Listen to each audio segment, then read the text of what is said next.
Hello, welcome to Unicorn Princess Zero. Ako si Madam P. At ito ang ating reading para sa mga fire sign, Aries, Leo, Sagittarius. If you want to check our Facebook page, Madam Space P, lagyan mo na lang din ng space pa sa dulo. Nag-share ako dyan ng mga bagay na hindi ko share dito sa Facebook, for example, sa YouTube. For example, yung effect ng planet of Pluto na nag-retrograde siya nitong May 4. So, ano maaaring maging effect nito, no? Pluto is a planet of transformation. So, anong maaaring maging effect nito? Shinare ko yan dyan sa Facebook. Sana ay makita mo. Okay, so ano maaaring maging effect niyan sa'yo, sa ating lahat? Fire sign. Let's start your reading. And please do comment down below kahit heart lang, smileys, malaking bagay yun sa akin. If you want to avail yung aming mga products such as crystals, lucky charm, katulad nito, nandyan na lang po sa, hindi ko pala siya, hindi ko pala siya nailalagay sa description box. But rather, isearch mo na lang sa TikTok, Unipri, UNIPRI. Okay, meron ako dyang, ngayon, meron akong free card advice, tarot card advice by Madam P. 1 card. Okay, may kasama talagang card yung pinaka item na marireceive mo. Kasama yung free siya sa sa mga mag-order. Four of Swords, Ace of Cups. Okay, this is your main energy. Fire sign. I feel like wala kang magawa. You love a person, pero you are stuck. Wala kang magawa. Wala kang ginagawa talaga at all. The Emperor, nakikita natin yung concern mo sa person, pero nakikita rin natin yung pag-iwas mo sa person ito. For now, you're trying to move on, focusing on money, pero hindi mo maiwasan itong isipin itong past person na ito. And there are times na lumalabas din siya sa panaginip mo.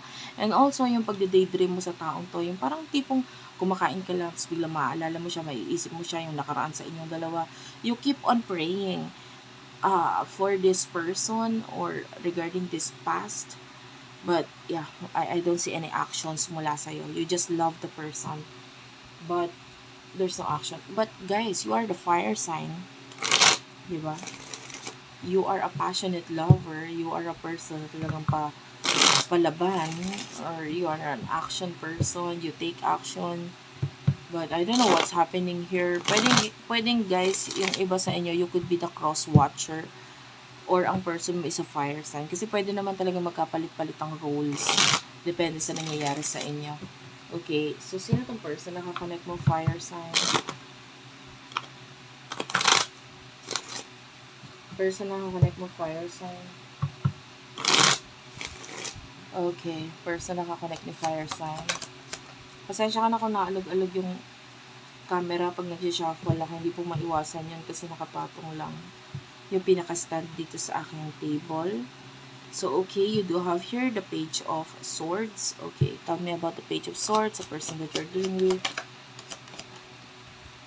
Yung iba sa inyo, this could be a person na younger than you or connected kayo through a child or child or children involved sa inyo. Maybe even two children ang involved. Maybe may anak ka dito sa taong to or both of you may anak, whatever. Pero nakita tayo dito ng pag-aaway or paglalaban sa inyo, like pag-aaway sa inyo na itong person na to. Or there's, it's complicated, parang ganun. Six of Wands is here. Pwedeng itong person na to is na-overpower ka niya, no? You miss the person, lalo na ng mga times na tinutulungan ka niya. Pero the Three of Swords is it's really breaking your heart. Masakit kasi yung mga bagay na nangyari sa inyo or sa inyong dalawa. So, I don't see, or maybe yung iba sa inyo, there's a third party situation, may challenge, may competition dito sa connection na ito. So, mahal mo siya, pero wala kang magawa kasi the Eight of Swords is here. So, you could be stuck, or the person na kakonect mo is stuck. Pwede may anak na kasi siya. So, anong gagawin natin? Diba? Alam ko na maipilit ko ang sarili ko sa kanya. So, there's an ending na nangyayari sa inyong dalawa nitong person na to, Scorpio energy. So, pero gusto mo siya kasi may sense siya kausap na although mas bata siya sa'yo. Yung iba sa inyo, ganun ang case, Pero whatever the age is, pwedeng mas immature lang siya. Pero may sense naman siya pag nagbigay siya ng advice sa'yo. So, ano yung emosyon ninyo sa isa't isa? For the sign of fire sign. Emosyon ninyo sa isa. You do have here the King of Wands and the 7 of Coins. So, you know, sabi ko nga, you love the person. Mahalaga siya para sa'yo. Pero hindi mo kasi pwedeng, kumbaga sa isip-isip mo, hindi mo kasi pwedeng pilitin yung mga bagay-bagay sa inyo. You see this person as a friend, a best friend. And the King of Wands is that you're very passionate pero para dito sa person na to. Pero kaya lang nakaharap ka lang talaga sa realidad. Parang sa realidad ng buhay, sa realidad ng connection nito. Alam mo namang ipilit mo, hindi nga pwede. Parang ganun. Especially if there's a third party or children na involved dito. So, pati yon isinasaalang-alang mo. So, ano yung emotion ng person nito for you, fire sign? 3 of Swords, 9 of Swords, and the 3 of Lives. So, yeah, nasasaktan siya. If there's a third party na involved sa inyong dalawa, nagkakaroon sila ng problema ng person niya. The Emperor is here. So, nandun pa rin yung concern ng person nito para sa'yo with the Magician. But I feel like, hindi rin siya nagiging truthful pagdating sa mga taong kakonect niya or sa person sa buhay niya ngayon. Like, the Death card, nagkakaroon ng ending sa connection niya because someone here is stuck. Okay. Dami din naiinggit sa kanya, by the way. So, what will happen in the near future sa inyong dalawa? In the near future for you, fire sign for the both of you. In the near future para sa inyong dalawa for the sign of fire sign.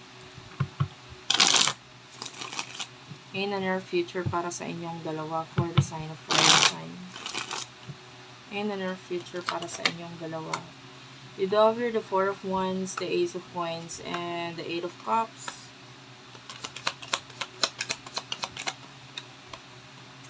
Bottom of the deck is the 7 of Cups. You do have the 2 of Wands, the 10 of Coins, the 4 of Coins. I can see plano regarding money, finances, career in the near future para sa person na ito. Yun yung focus niya. May mga plano siya regarding doon. Mga kanya-kanyang gusto nyo, goals nyo, pangarap nyo sa buhay, the 7 of Cups, mga gusto nyo ma-achieve, etc. The 4 of Wands, I can see a new beginning pagdating sa home. Yung iba sa inyo pwedeng may pag-transfer, paglipat ng tahanan. 8 of Cups, I feel like you will be focusing din naman sa future. Kanya-kanyang future na pinagpo-focusan eh. And I feel like there's a new beginning din pagdating sa'yo. Like a new goal, and even new career para sa iba. So, ayun. May kanya-kanyang tatahakin itong person na ito. Paglipat career, paglipat ng tahanan. That's what I can see here for you. Sa side niya, I can see a person with a lot of money. Pero ang problem kasi sa person na kita natin, marami siya pera pero magastos siya. Okay. So, di ba ang weird? Kasi wala akong masyadong makita regarding sa connection ninyo. Mga more on pera ang pinagpufokusan ninyong dalawa. So, walang kinalaman sa connection or relasyon ninyo. Okay? So, in short, walang pagbabago sa ngayon pagdating sa connection na ito. Thank you for watching. I love you all and bye-bye.